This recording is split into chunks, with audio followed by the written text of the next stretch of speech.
രാജ്യത്ത് 1000 EV charging സ്റ്റേഷനുകൾ സ്ഥാപിക്കാൻ പദ്ധതിയിട്ട് ഭാരത് പെട്രോളിയം കോർപ്പറേഷൻ. വരും കാലത്ത് EVകൾ ജനപ്രീതി നേടുമെന്നതിനാൽ പ്രവർത്തനം വിപുലീകരിക്കുകയാണെന്ന് Bpcl. Bpcl നിലവിൽ പ്രവർത്തിപ്പിക്കുന്നത് 44 EV ചാർജിംഗ് സ്റ്റേഷനുകൾ മാത്രമാണ്.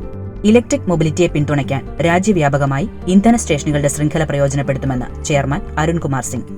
7000 പെട്രോൾ പമ്പുകളെ ഊർജ്ജ സ്റ്റേഷനുകളാക്കി gas, EV charging, hydrogen, CNG, flex fuel എന്നിങ്ങനെ ഒന്നിലധികം ഇന്ധന ഓപ്ഷനുകൾ കമ്പനി നൽകും.